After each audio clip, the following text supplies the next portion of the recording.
we say to these.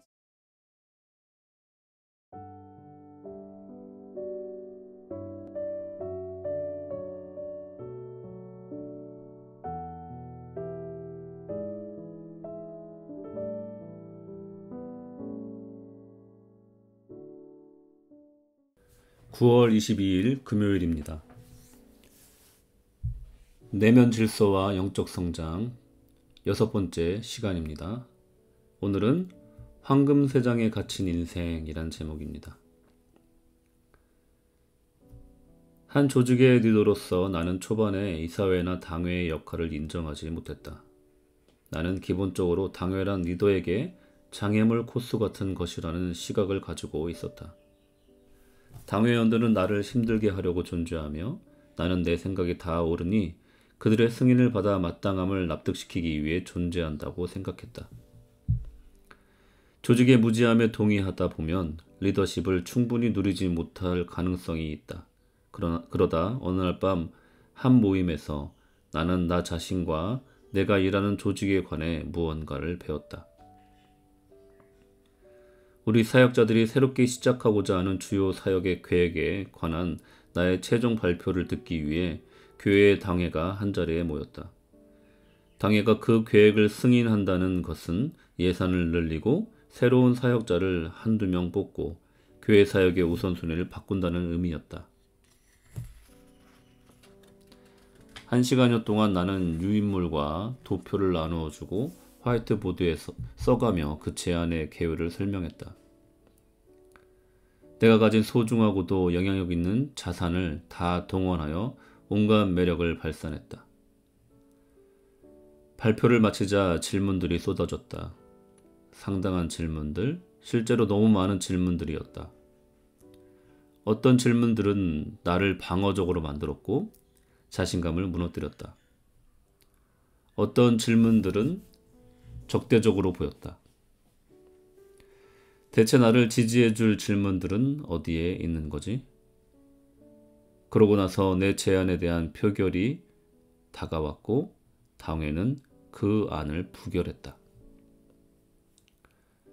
어찌 이런 일이, 당회가 부결하다니, 내 제안을 부결하다니, 나에게. 그러고 나서 그들은 다른 안건으로 넘어갔다. 나는 화가 났다. 내가 졌다. 버림받은 느낌이었다. 나는 집에 갈 채비를 하고 가방을 싸기 시작했다. 그 행동이 다른 사람들에게 어떻게 보일지는 생각하지 않은 채 의자를 탁자에서 멀찌감치 뒤로 뺀 다음 바닥만 뚫어져라 쳐다보고 고개를 들지 않았다. 그 후론 계속 별 관심을 보이지 않으며 의장이 모임을 마무리하자마자 가장 먼저 출입구 쪽으로 가려 했다.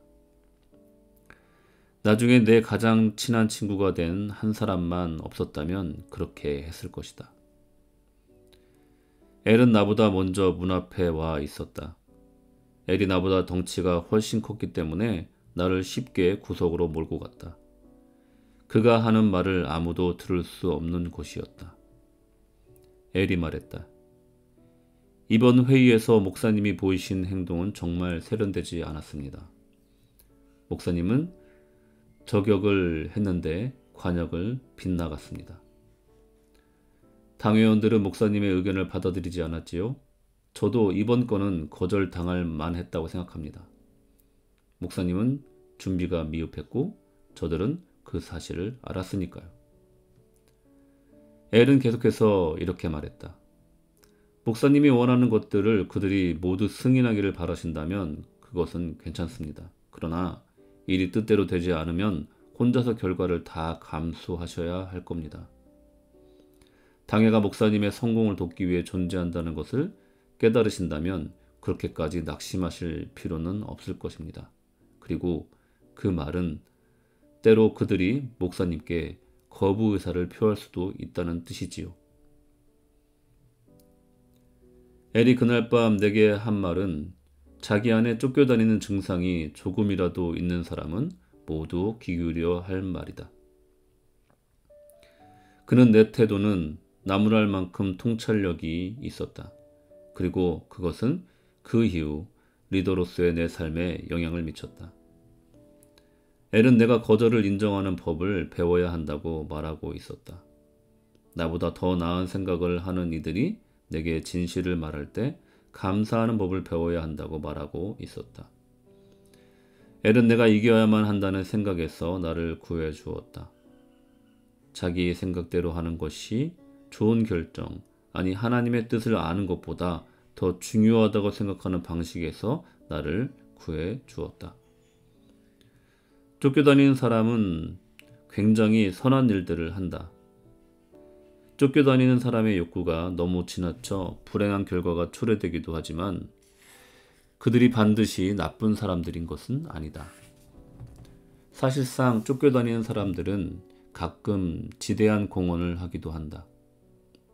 그들은 조직을 시작하고 일자리와 많은 기회를 제공한다. 종종 그들은 아주 명석해서 수많은 사람에게 유익을 주는 새로운 방법과 수단을 만들어내기도 한다.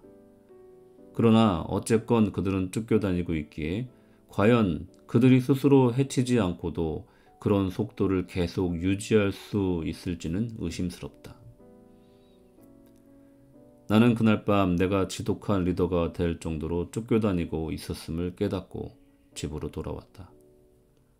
그 이후 며칠, 몇 주 동안 나는 다른 사람들에게서 그리고 슬프게도 나 자신에게서 발견한 쫓겨다니는 증상에 대해 연구하며 수많은 과제를 수행했다.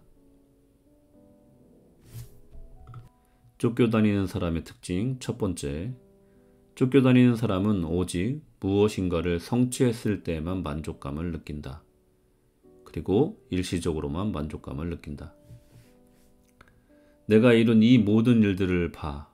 나는 특별해야 돼. 모르겠어? 나는 특별해.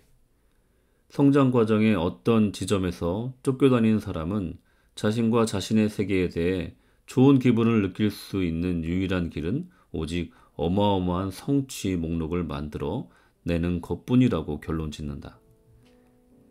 이러한 발견은 어린 시절에 받은 영향 때문일 수도 있다.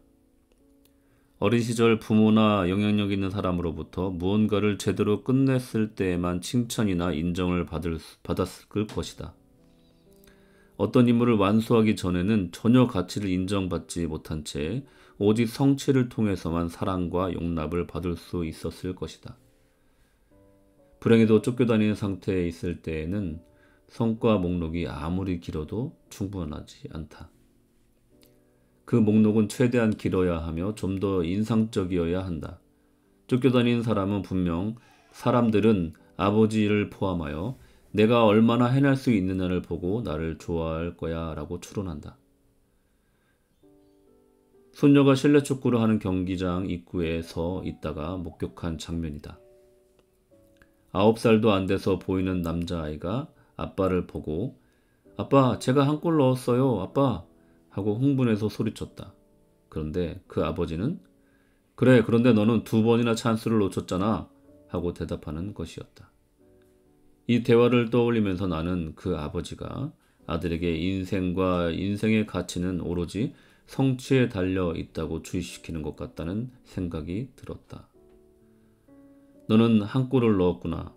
하지만 좀 더 성취할 수 있지 않았니? 그런 식으로 지속적인 메시지가 그 소년의 영혼에 각인되는 것이다. 그것도 아주 중요한 권위를 지닌 인물에 의해서 말이다.